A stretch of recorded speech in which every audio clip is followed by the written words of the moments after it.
Those of you that watch my videos regularly have probably become very familiar with the art in my office, and much of it has been given to me by different people. Other pieces I acquired just because I found them spiritually uplifting. This crucifix is a great example of the latter.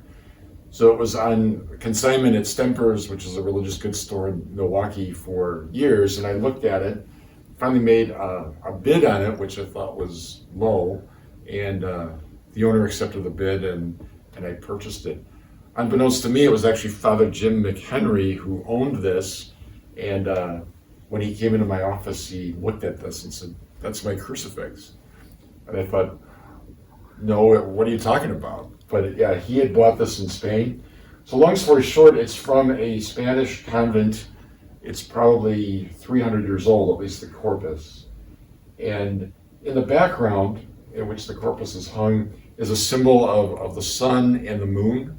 And below it is a bunch of turrets. It looks like a city or a group of palaces, anyway, a collection of buildings.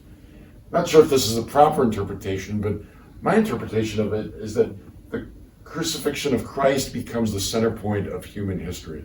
That in the death and resurrection of Jesus, in his love for us, in his arms outstretched to embrace all, he brings everything together, the world of nature and the world of humanity, civilization. That all that reaches its meaning, purpose, and ultimately redemption in the death and resurrection of Christ. Above it, there's the three nails that would simply symbolize Jesus' crucifixion.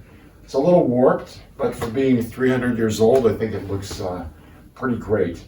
But it reminds us of the power and the pathos, I think, especially of Spanish art, that makes Jesus' crucifixion very disturbingly realistic.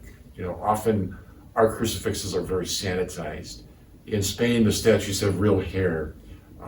The crucified Christ is extremely bloody and tortured. And at first that shocks us when I see those graphic depictions. But in a very profound way, it brings us to the drama of our salvation, that our soul was worth this much for the Lord to suffer and die and embrace the horror of the cross. So in seeing this image, it certainly reminds me and all of us of God's tremendous love for us, and that he wants to unify, heal, and ultimately save all that he has created and all that we become in his name.